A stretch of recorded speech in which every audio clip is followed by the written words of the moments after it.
débat ou autre, qu'est-ce qui, le cas échéant, peut vous faire changer d'avis? Et surtout, qu'est-ce qui fait qu'à un moment donné, il y a des bascules auprès des politiques, auprès des décideurs?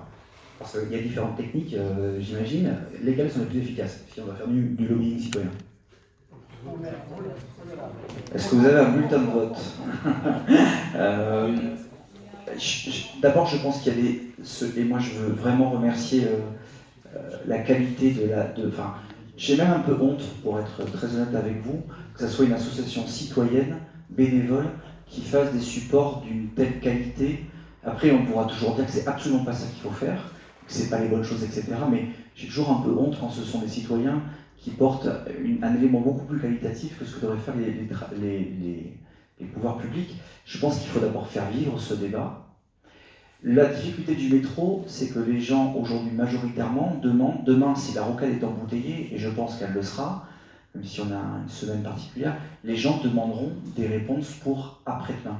Et quand on arrive avec le métro, on nous dit, mais j'en veux pas de ton truc, moi je veux que demain, tu me résolves ce problème-là. Et ça, c'est toute la difficulté qu'on a de mettre en perspective. Je pense qu'il faut faire vivre le débat, je pense qu'il faut le dépolitiser, c'est-à-dire que, encore une fois, et moi je salue cette action-là, tous les élus de tous les bords sont invités ce soir. Ce n'est pas une réunion de maires là-dessus. Le maire de Bègue, vice-président au transport, la ville de Talence dispose d'une conseillère métropolitaine déléguée. Tout le monde a été invité.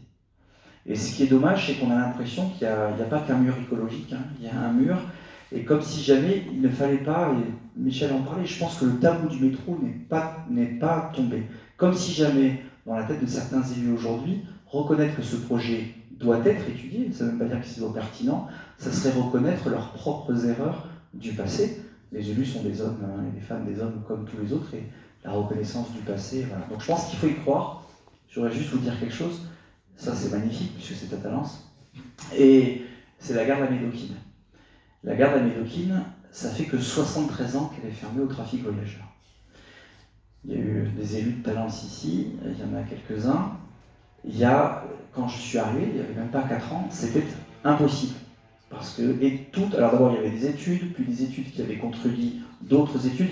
Je pense qu'on a englouti en études sur la gare de la Médokine quasiment de quoi se payer un métro. Mais ça, c'est vraiment, moi je reconnais bon, évidemment, c'est toujours des images d'architectes, d'artistes, mais bon, la gare de la Médokine, aujourd'hui, on espère pouvoir l'ouvrir mi-2025, ça veut dire qu'il aura fallu quasiment 80 ans. La gare de la Médokine, ils sont partis, mais ça sera la deuxième ou troisième gare la plus fréquentée de la métropole. Elle est tellement indispensable, tellement importante, que ça fait 80 ans qu'elle est fermée. Donc ça veut dire qu'à un moment ou un autre, et pourquoi elle a réouvert? Il y a eu des politiques, mais il y a aussi des associations citoyennes qui se sont mobilisées pour dire, etc., par différents moyens, pour dire, ouvrons le débat. Aujourd'hui, on n'en est pas fini, hein. C'est un chantier qui est très complexe, il y a des questions de hauteur, il y a 15 mois de travaux de nuit, on va passer des moments délicieux pour ouvrir cette gare.